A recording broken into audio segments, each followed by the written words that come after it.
very unlikely to back down on it, yeah, or even to want to consider, somebody else's viewpoint. And I would say most of the newspapers aren't run by people that have good scientific training. No. And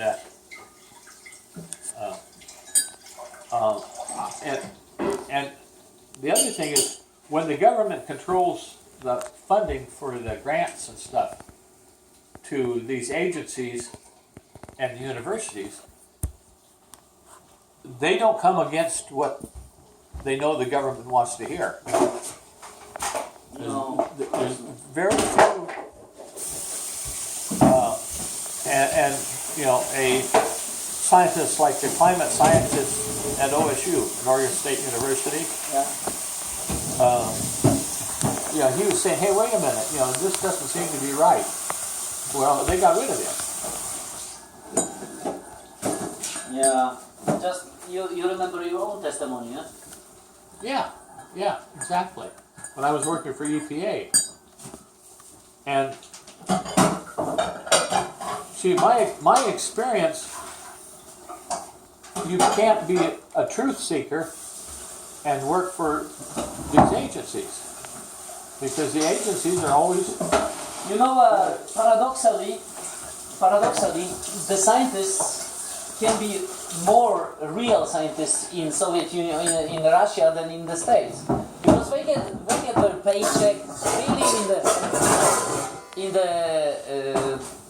the kind of apartment homes, the 10-store apartment homes, you've seen them, They get little, but they can dispute, they can talk, because they are not working for some grants, they get it from the government, and they don't, they may do projects, but it's not so much the answer that's they are not so dependent on the grants givers, which are big corporations.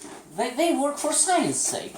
And they get some pure scientific data out.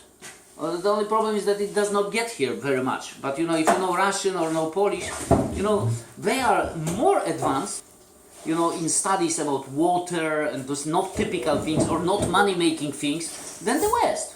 Honestly, lots of things. The West is just picking and choosing from their findings.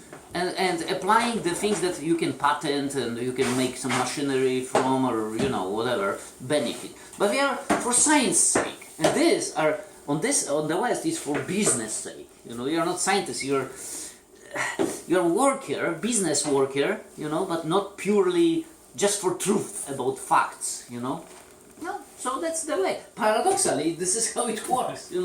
It's amazing. You think there's more glasnost in Russia than there is in the... Right now, I believe so. The Russian government, for example, I'll give you from the kind of facts. 6 years ago, 6 years ago.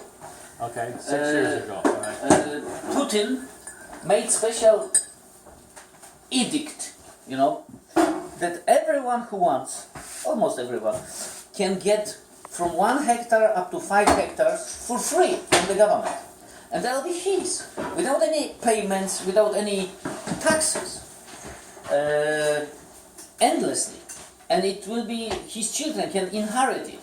There's only one condition, that they need to produce food.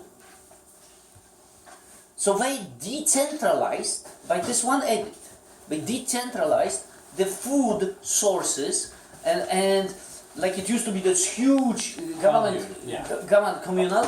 Now you have this dacha. You know what is dacha? Yeah. Dacha surrounding little fields or gardens that produce about 90% of food eaten in whole Russia. It's the exact opposite of communism. It's the exact opposite of capitalism too, because what capitalism does?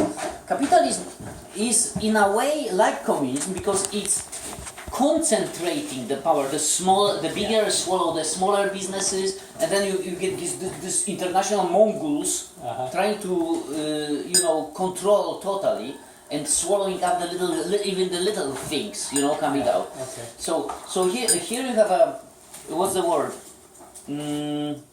Okay, I'll see you in a little bit. I'm running to